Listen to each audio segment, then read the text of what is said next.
Christina, welcome to Millionaire University. I'm so happy to be chatting with you today. We're just talking before this is going to play into your story a little bit. You've been jet setting, you've been in other countries. And so we tried to coordinate this sooner, but here we are. I'm glad that we're finally able to have the conversation. Welcome to the show. Thank you so much for having me, AS. Thank you for waiting for, but I know it was a little bit of an issue trying to schedule this earlier, which I'm sure we can get into why later, but so excited to be here. Yeah, of course. Okay, so obviously, like we mentioned, you have a really unique story. You're one of the digital nomads. You figured out the way that a lot of people want to make money from home, being able to travel, have kind of money incoming on your own terms. So, Mhm. before we even dive into the strategies and the nitty gritty of what you do, can you share the moment you realized that building your print on demand business was actually able to free you from the typical 9 to 5 and give you that kind of freedom to travel?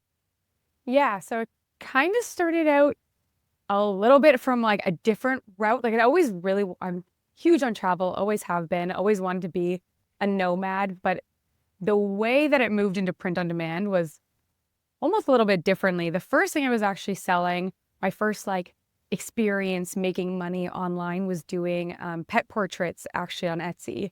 So during COVID, I was learning to draw. It was like my new hobby. My boyfriend had bought me an iPad and we were babysitting two cats. I started drawing cats. And I was like, oh, maybe I can sell these. So I started learning Etsy and listing those on Etsy, and they actually started to sell, which was amazing. Yeah, it was my first like ever like, oh my goodness, I can make money online. It doesn't have to be at my 9 to 5. The problem with them was after a while, if I got like a few sales a week, each order I got was at least an hour of work. Mm, That was like if there was no revisions, and there was always revisions. So usually when I got a sale, I'd be working all night just to fulfill it. And I was still working my 9 to 5. So I'd pretty much finish my 9 to 5 and then go right into this like after work job. mm. And I knew it wasn't unsustainable when I think it was near like my first Christmas doing this. And I had like 10 orders in one day. And instead of being excited, I was like, oh my goodness, I'm not going to have a holiday. Like, I'm just going to be stuck on my couch drawing these things. I was like, I can't sustain this. And I don't know if you tried drawing on an iPad. It's really not comfortable either. Like, my neck was going crazy. Yeah, I'm sure. Yeah. Yeah. But And it's a then, cool start. What a unique thing yes. to offer. Just I love when businesses are born from that. Just trying the first thing. I think sometimes we want to figure out a big idea, but a lot of entrepreneurs start with just, hey, I could do this. And you start doing it and you figure out the new problems you have to solve as you go on. So continue on the story. Yep, exactly that. I was like super happy to be making money online. I learned so much doing it. And that's kind of how I started on Etsy. I had learned everything for this business. But I had this idea, and it's like a lot of people after I finished the pet portraits were asking me, how do I print this after I send it to them? And I was like, I don't know, Google a local print shop. I have no clue your area. But I got this question enough that I started like researching how can I get things printed for people? And that's like my first time on YouTube hearing about what print on demand was. Mm, So at first, I offered it as an upsell to all of my products. So I was like, okay, maybe I'll just make more money per order by offering them to get this on a mug. And then I can also print this on a shirt or just like print the paper version for them.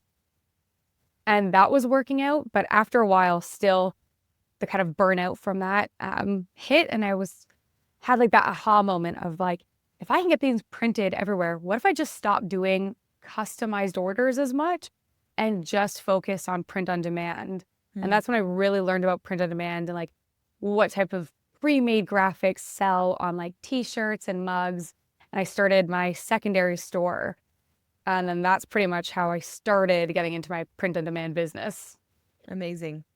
Okay, and you've pretty much exclusively sold on Etsy. That's where you got your first taste and where you've continued to have all of your success. So, what makes it what is kind of your thesis statement, if you will, your defense of Etsy when you have so many other platforms that you can sell on? What do you love the most about Etsy? Why should everybody at least try to sell on that platform?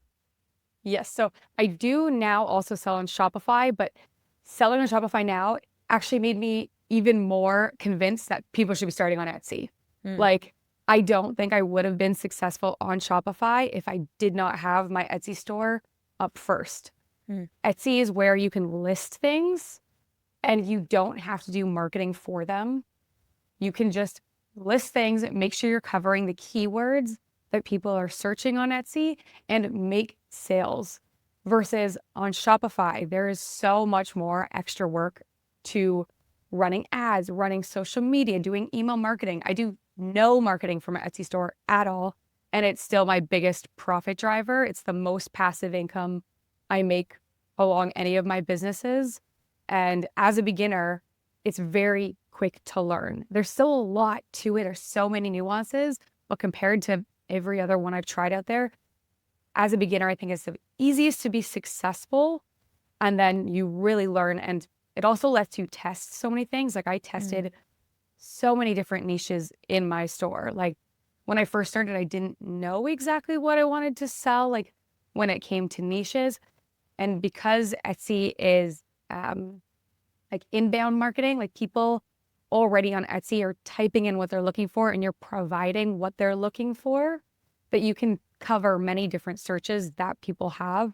So mm. when I first started, I did not know exactly what I was going to sell.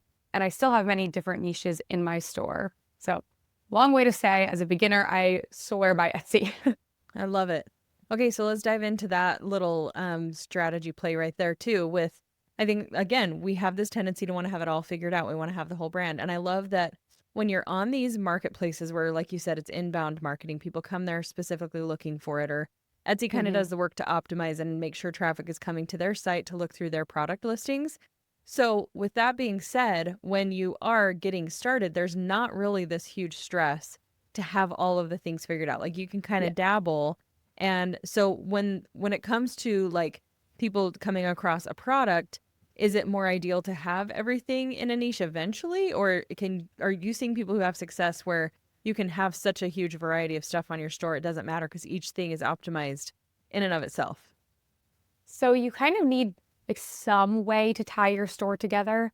So for me, I have that in product. So like mainly sell sweatshirts. I'll put bestsellers also on t-shirts as well. Mm, But my main thing that's sold, main thing that I've really enjoyed selling is sweatshirts. But when I first started, I had probably 100 different niches in there. I still probably have about 100 different niches in my store. But through testing, from when I started, you start to find out what niches either you're the best at, that you're finding success in, that you enjoy making for. And so once I found that for myself, I just kept adding more and more and more in that niche. So it's mm, kind of taken over my store, but I haven't taken the old things out. And if I have a new like niche idea for a sweatshirt that I want to test, I'll still put it in my store. So I don't think for a lot of like other types of like selling places that you really can do that when it comes to like testing, expanding past your niche. But on Etsy, you can't. But again, you do need to have a way just to tell Etsy, like, okay, I sell in this and build that trust with people. Because if you're selling in a bunch of different niches and you're selling bags and shoes and socks, that might be a little jumbled and your mm. customers might be like, what are you selling? What do you do? So I do like to have the product niche. Okay. So I guess that gives us like what the alternative might be if you're going to niche to the product where it's like shirts, sweatshirts, whatever, or the actual thing that's on the apparel, right? So like before you Yeah. were doing animal portraits, that was kind of its own niche and you could put those on a variety of products. So people are coming just to find that specific interest-based niche and you can have both, right? You can kind of choose a lane. Are there Yeah. any other considerations for knowing which direction to go? Other ways that people niche down on Etsy? Those are pretty much the big two. And I've seen it done like, yeah, both ways. And seen people have success in both ways. I prefer to have the product niche Mm, just because when you're doing print on demand, you're getting different suppliers to print your items. You're not all making them in house. So if, say, for example, your niche is bachelorettes and you're selling a bunch of different print-on-demand products. Those are all going to have different shipping prices, different shipping locations. They might have different quality between the different places. You're going to have to buy different mock-ups, which are the main photos that you use for every single one of them. So I do think it becomes a little bit more difficult when you have a bunch of products and they're just being sourced from everywhere. I find that's kind of an issue versus just with my sweatshirts, I have my main supplier. Everything goes together. I know what it's priced. I know what mock-ups do well. So for me personally, I just like the product niche. Okay. So walk us through that, because you threw out some terminology. I know of people, we've had some people talk about print on demand, but I just want to pretend I've never heard any of that and really go into like all of the nuance with creating a print on demand store. So break down, it is what it sounds like. Literally, it's printing as the people are ordering. You're not having to fulfill that. You're not having to do that. What else goes into listing or creating something for Etsy? So pretty much like the big one that, I'm going to guess we're talking about that might confuse people is the word mock-ups, which for people are your designs, how they will look on a sweatshirt in my example. Because with Etsy and print on demand, you are going to have so many listings. I have less right now, but in my deactivated and live, I probably have around 2,000 listings. Wow. Of sweatshirts. And I could not afford to buy each of those, take photos of them, edit them, and put them up. So usually what you'll do is you'll go onto Etsy or perhaps another marketplace that sells mockups. I prefer to just buy them from Etsy. And you look up the product you're selling. So for me, my sweatshirts are called Gildan 18,000 sweatshirts. So I'll look up Gildan 18,000 mockups. And they're pretty much just flat JPEGs that you grab and then you put your design on top of it to show people what this is going to look like when it prints. And these play like a massive role in if you're going to be making sales or not, because Etsy especially is such a visual platform. People, yes, Etsy reads your SEO, your titles, your tags, but when shoppers are actually looking on Etsy, they're shopping by your first photo, which is with print on demand going to be your mock-up photo. I love it. Okay, so I just have this running through my head, and I don't know if this is just me, but there are times when I will design something. I used to do photography, and then you export, you print, and the colors don't look quite right. So I love that you have the rendering for the mock-up. When it comes to print on demand where you're not printing in-house, what's the technology? Like, what do you need to be aware of to make sure that what people see is what they're actually going to get if you're not running through and ordering a sample for everything? Like, even from just a design perspective, what do they need to know to make sure they're not printing incorrectly so that they, sell something and the customer satisfaction isn't there? So probably the big first one is, things are not going to print as vibrant as they look on screen. There's a different printing color spectrum when things are actually printed versus what you see on screen. So that is one thing you have to keep in mind. One thing that I do a lot of times is on my mockups, I'll slightly lower the opacity of my design so that the vibrance is hidden a little bit. And then I also do have a disclaimer in my description saying colors may slightly vary when actually printed depending on the color shirt and the differences between computer and printing. And then you also just need to be careful with different effects you have. Like gradients sometimes turn out well, but if you have like transparency, probably not going to turn out as well. So I usually design and just block color.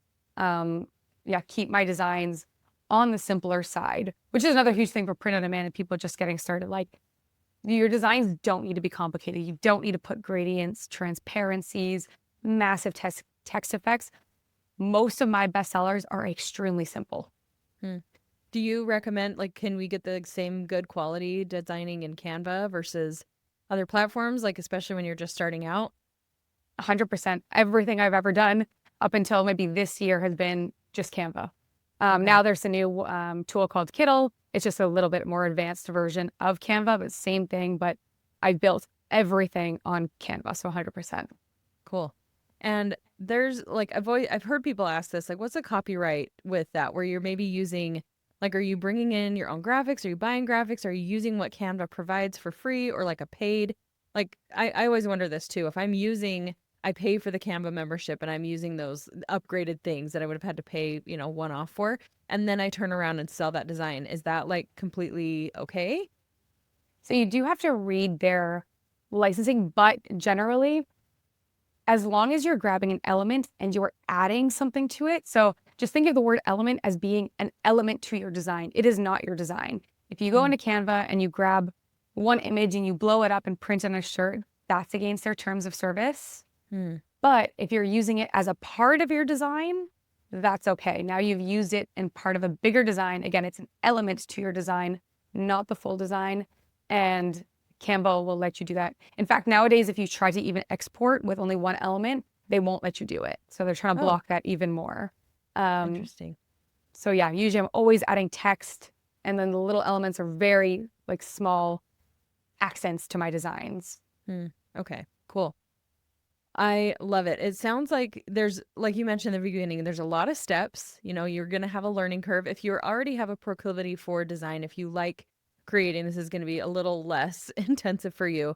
But Hmm. it feels like it's still a pretty simple workflow to being able to take a concept, an idea, and I don't know, I feel like there's so many different talents and types of people that could come into this space and say, I'm really good at coming up with um like phrases, or I have a really Hmm. witty sense of humor, so I'm going to put that on sweatshirts. Or I have a really beautiful eye for design. I love to make pretty things. Like you can kind of come in at any skill level, any talent that you have, and be able to turn this into a profitable business, right? Like there really is no exclusion here. You've seen a ton of people have success on this platform. 100%. Like a lot of times when people talk to me and they're scared to do it, they're like, I just don't have the eye for design. Like you don't need to. Like one of my best sellers, one of the best sellers across Etsy right now is 3 words across the top of a shirt in one font. And Mm. they're doing really, really well. They're usually like humorous. So majority of my designs, again, are very simple text-based and just a line of text across the top. If you have that humor sense, if you have like an inside joke to a niche that maybe hasn't been done before, but might resonate with that group, can do really well. Or you can lean towards the more graphic heavy side and appeal to those types of like buyers if that's what you need. But it's not a barrier if you don't know how to design. You just Mm. need to know how to do research. I think that's a big thing, research on Etsy to see what's doing well. And you'll start to see those ones be like, that's a bestseller. Like I can make that. Yeah. So, yeah, walk us through what you do typically for research so that and you're not wasting time just being like, oh, I think this is a fun idea. I guess I'll just try and see if this sells. What do you recommend people do just so they can hit the ground running in the right direction? Yeah. So number one, always start with research. I think that's the biggest thing when it comes to just studying what's doing well. Oh yeah, just go into Etsy and you can do this either a free way or you can do this the paid way. So the free way is pretty much just looking up different niches and then just finding the ones that have the bestseller tags or the popular now tags. And Mm. then if you want to really see like how long they've been selling for, a lot of times you can just look at their reviews and see how far back they go. Or if you want to do it the more like quick way, you want to just like filter and see how many sales someone gets when they were listed. The tool I use is called Everbee, and it's pretty much an add-on. It pops up in your Etsy, and it's pretty much on the sidebar. And if you make a search and open it, it'll sort. If you set it to, it'll sort all those listings by monthly Mm. sales. You can filter and find ones that were listed in the last month that are doing well. So you can find like new trends by doing that. So I'll do that a lot. I'll be like, okay, if I'm looking for a mom shirt and I want to find new ones that are doing well, I'll add a filter to see all listings using the mom shirt keyword that were created in the last 3 months and then sort them by monthly sales. Mm. And that's when you'll start to see lots of trends popping up. And that's just a really fast way that I do my research. Okay. So if you find something that's trending, how do you then step in and make yours different? Or how do you, because I know how to leverage trends in social media with content, Yeah. right? Like you make it your own. So I'm assuming it's the same, but where's like kind of the line between copying and adapting to make something where you're able to ride that wave of the trend? Yeah. So there's a few different ways to do it. Depends on the type of design there is. But the first way to do it is just fully changing the niche. Like if, for example, like I mentioned earlier, 3 words across the top that are funny, that can be adapted in so many different ways. Hmm. If it's a funny mom shirt, you can make it a funny cat saying. You can use AI to come up with a bunch of new funny cat sayings or come up with your own, and just change it that way. You can add things to it to appeal to, or to just add more value to it. So you can add customization. So sometimes if I see a type of teacher shirt that's doing really well, I'll create my own version and then add like an EST 2025 or add their teacher name to it. Maybe I'll add a back print to it. Maybe I'll put it on a more like high quality sweatshirt. So there's differentiating yourself by adding value or changing the niche. And a lot of times changing the niche is the easiest way to do it without really stepping on toes, because you can fully change all the text and everything and just keep the design style in mind. Like, okay, a sans serif font is doing well with just text across the top. Or maybe this really big block text is doing well. Or like this like university style college design is doing really well, which is just like teacher and a really big university font across the top. So you'll start to see the trends that are just, again, often text-based. So you're not copying them, you're changing it and offering it to people who haven't been offered this type of design before. Cool. I love that. Very cool to understand how you integrate the research into actual application to keep your business going. And that brings me to another question. Now that we're kind of talking about trends, and you have evergreen designs that I'm sure sell all year round. How do you balance that with creating the trendy stuff, the seasonal products, and then having like your core stuff? How often are you having to switch out those core products? Do you have some that have been selling a long time? And then, yeah, how do you balance all of those things? Yeah, so for new sellers, I do highly recommend building up your evergreen first, just because, so for people, evergreen are like products or niches that can sell all year round. They're not tied to Christmas. They're not tied to Easter. So they have chance selling all from January to December. So that I highly recommend people building up so that you have that foundation of sales. A lot of students that I know that start with holidays will have a holiday that does really well and then call me right after it finishes saying, I have no more sales anymore. And I'm like, I know, because the holiday's done. You won't see them until next year, which is hard. And it's great. They can bring you lots of sales, but it's very painful to chase.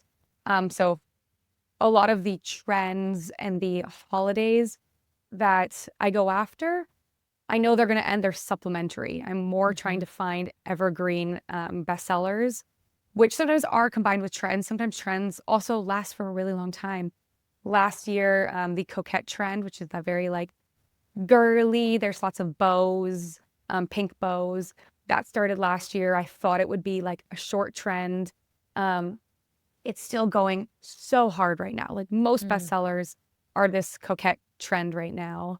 And when it comes to Christmas as well, a lot of people say, well, I'm not capitalizing on Christmas if I'm not doing holiday trends. But for a lot of these holidays, what are people buying? They're buying gifts, and they're not buying Christmas themed gifts. They're buying evergreen themed gifts because by the time they open them, it's not Christmas themed. So they're buying like cat shirts and teacher shirts and pickleball shirts. They're not buying a Christmas shirt at Christmas. So I actually find my evergreen products sell a lot better during Christmas time than any of my holiday niches. Okay. So somebody like you who said, you niche more in the product, how would you like, and I know you don't necessarily talk about your store specifically. I've seen that's kind of like a theme among Etsy sellers, Amazon sellers, like there's stuff you just keep locked down, which is totally fine.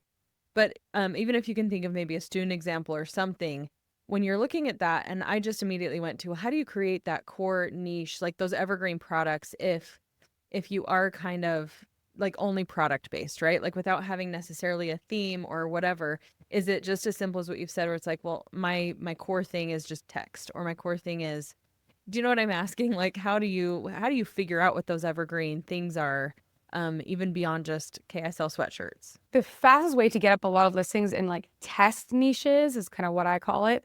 You still need to do your research. You can find what niches have like high search, low competition, or just trying the niches that you really resonate in yourself. But a lot of times what I'll do is, we talked about doing research and design research. A lot of times when I'm creating a design that's research based, I can now apply it to a bunch of different niches. I don't create every listing and start research, list, research, list. It's research, create a design, turn that design into 10 different niches and test them.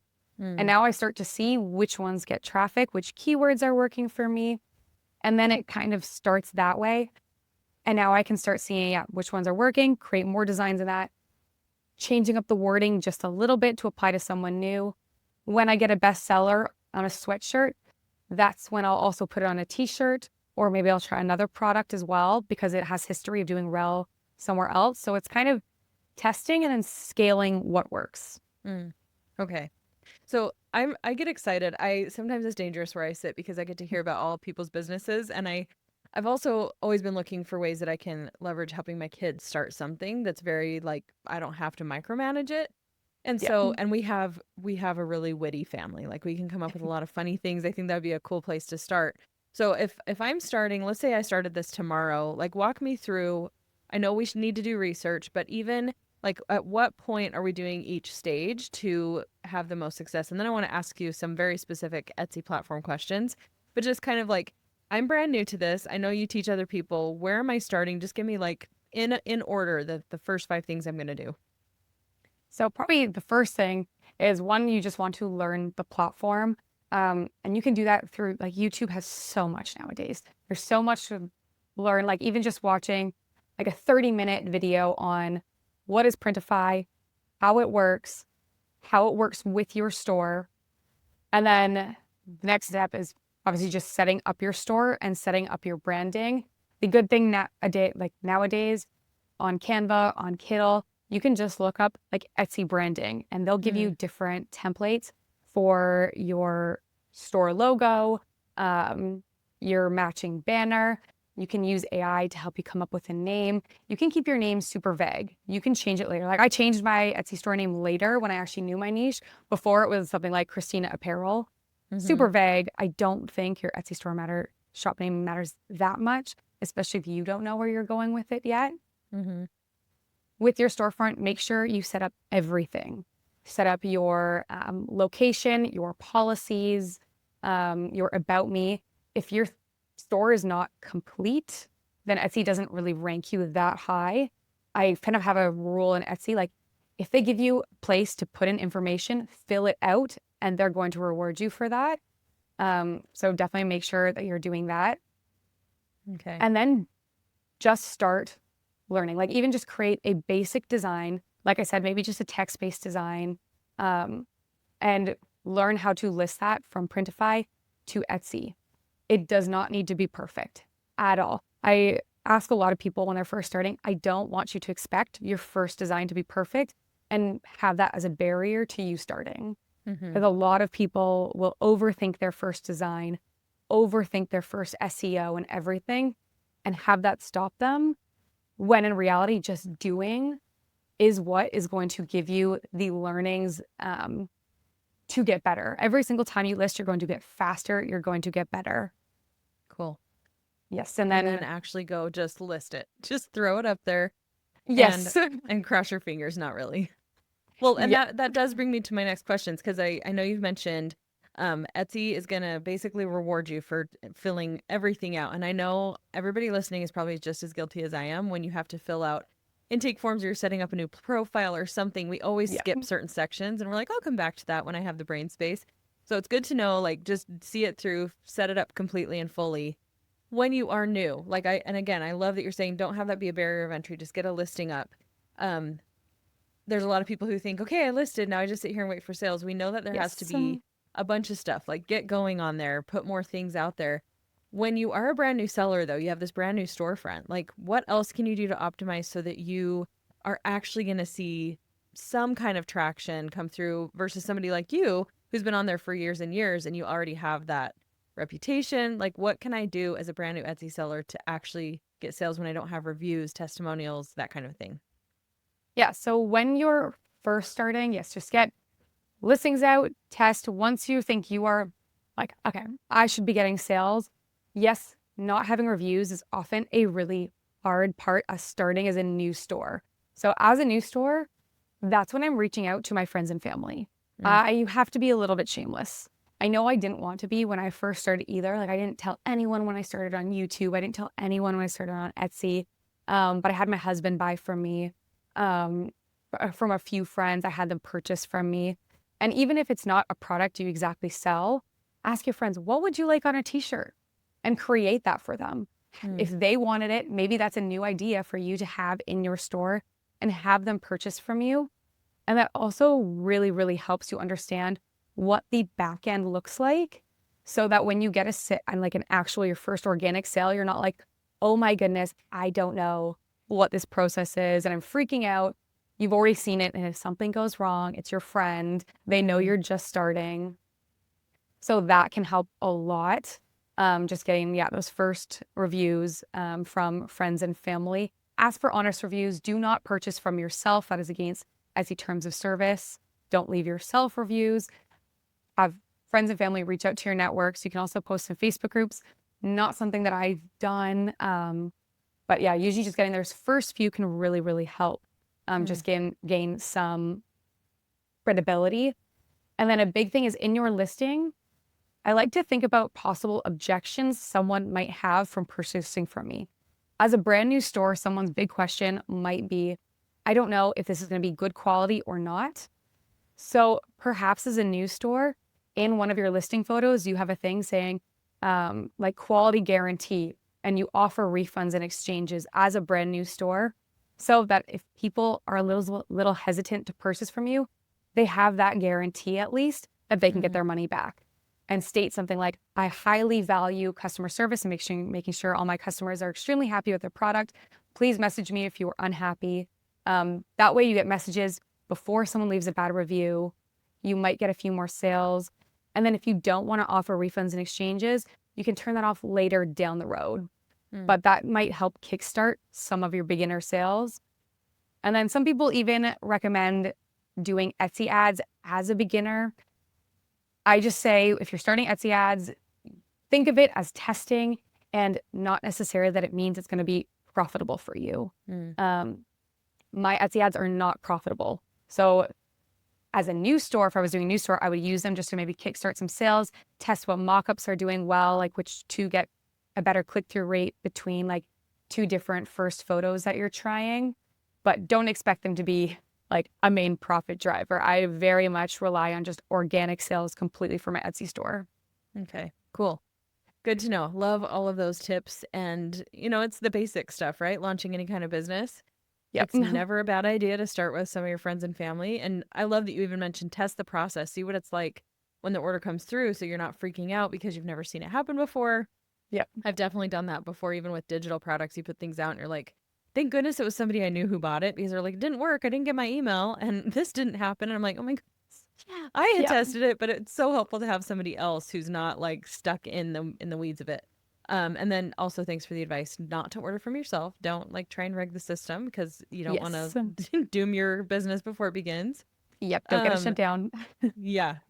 So you mentioned Printify, and I kind of lightly address print on demand for all of our listeners. It is literally an outside service, a third-party service. You've done the design, you've put that on Etsy, you've connected Printify to your Etsy store.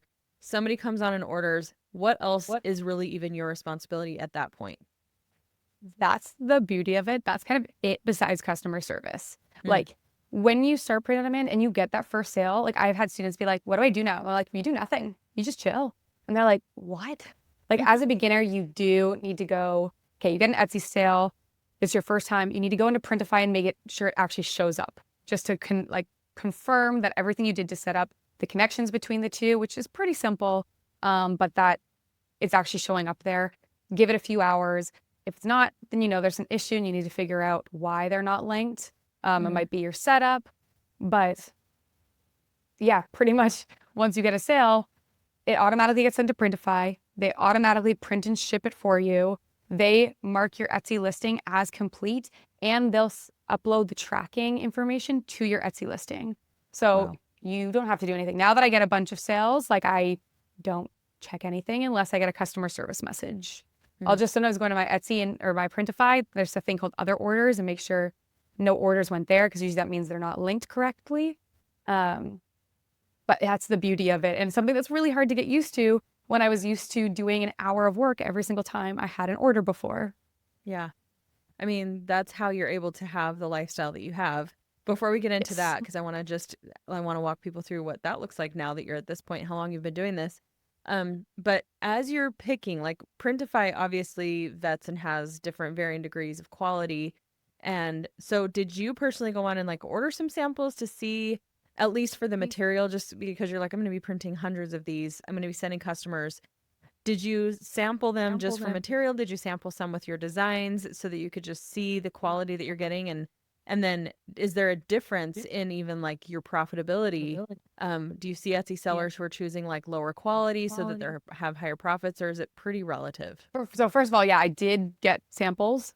I do want to see how things print, especially as a beginner. You might not have the placing on Printify nailed yet. It's a little hard when you're first getting started to know how big you should blow it up on Printify to make it print as the full t-shirt, to get it to print as like a small emblem.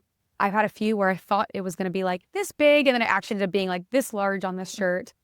So getting a few, like when you're first starting, maybe printing one that's a full size design, so that takes up most of the sweatshirt, and maybe a corner one or a small one, just to see the placement when it actually prints. Printify does have previews that's supposed to help with this, but I do think just having a few in person helps a lot. And then when it comes to selling, like the type of product that you're going to sell, there are ones that are higher value, lower value. I do highly recommend, for Etsy especially, actually doing research as to what types of shirts are doing really well. So in like the mama niche, for example, if you start looking and you start to recognize what names are best sellers, Comfort Color shirts are killing it right now. So in that niche, it might be Comfort Colors, versus if you're doing like more of like a men's niche, maybe you're doing like fishing, they might want more like Gildan shirts or Bella Canvas shirts. So it can be niche dependent. So that's another thing that I highly recommend doing kind of research on. But you'll start to see on there, most of them have descriptions. For sweatshirts, there's the Gildan, or if you want to go extra high value, there's the Comfort Colors, but those are a lot more expensive. So you're also gonna have to charge more as well. So I'd also calculate what people are generally selling them for and what you'll be charged and if that's worth it for you. Okay, cool. Good to know. And so that being said, that kind of takes us into an understanding of where the profits start to come in. You're not having to spend the time. You'd be making more money if you had like a screen printing shop, or you'd printed them yourself or had them printed locally and then shipped them off. But we're talking a lot of time, different expenses, different headaches.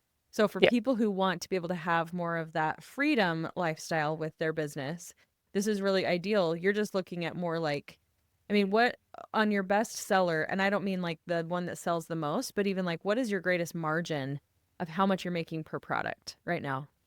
So I make about, I'd say average 25 to 30% in profit. Yeah. So it's not the highest profit thing out there, but again, it's so worth the trade-off of you make a sale, there's nothing to do besides collect, really. And you're making a lot of that on obviously amount of orders. So like the scalability is endless compared to if you had to print.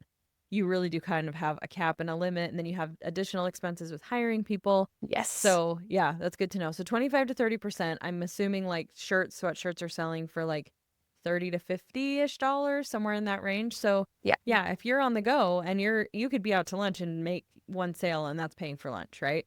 Yes. So when did you like get to the point where you were generating enough? How long had you had your Etsy store? And I know this is not going to be a rule of thumb for everyone. Plan on this amount of time. But we're just curious from your story, like when were you able to have this fully sustain your lifestyle and then be able to travel and live the lifestyle that you have now?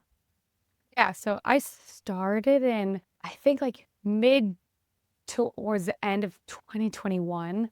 And I, like the first like 6 months, I had made some sales, but there was a side hustle.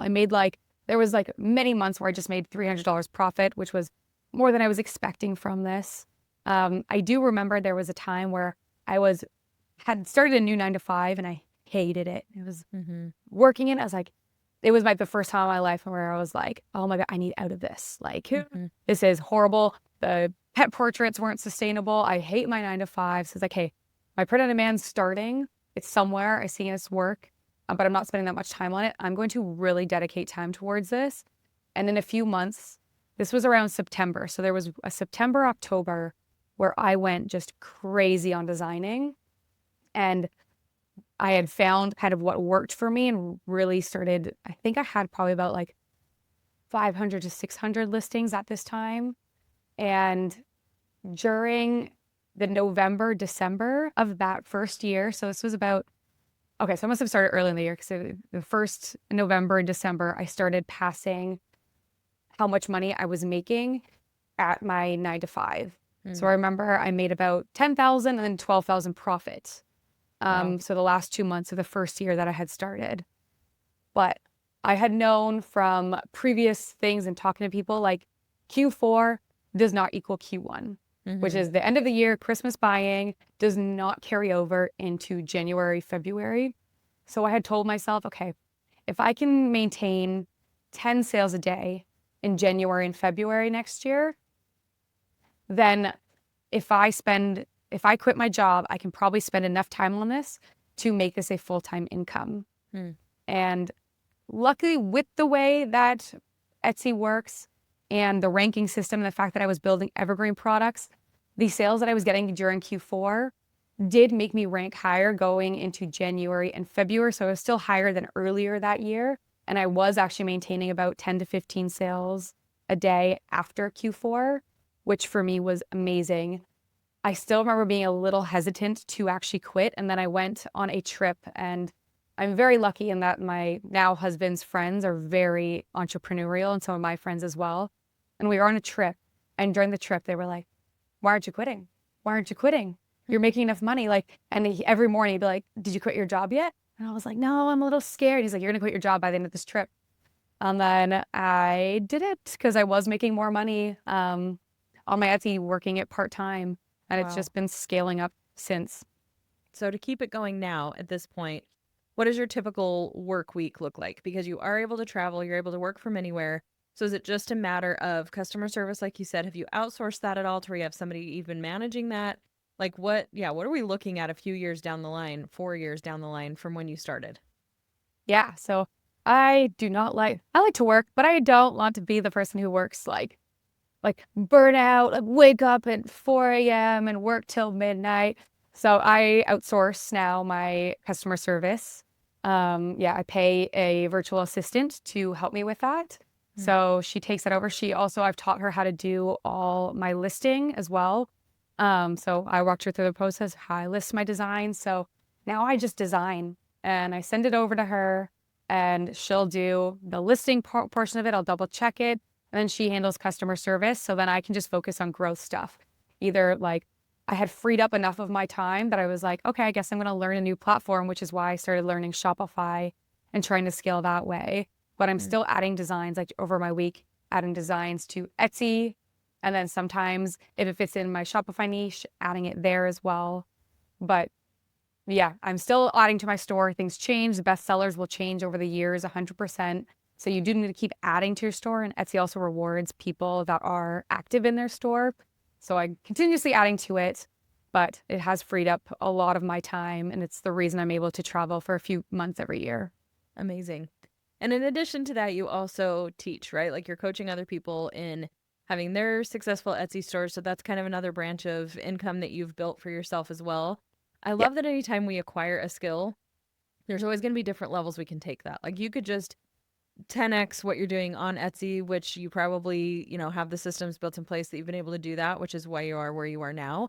But also, like, there's always people who are going to be at square one who want to learn all of the things. And Yeah. so after teaching, I think you've taught over like 800 plus students how to launch their own Etsy stores. What patterns have you noticed that in those who succeeded versus those who've really struggled? So I also do audits, and that's a lot of the times when I can start to spot who's going to make it and who's not. So a lot of kind of students or people who have just also watched my YouTube videos, I have some coming to me and I can tell they've implemented what they've learned.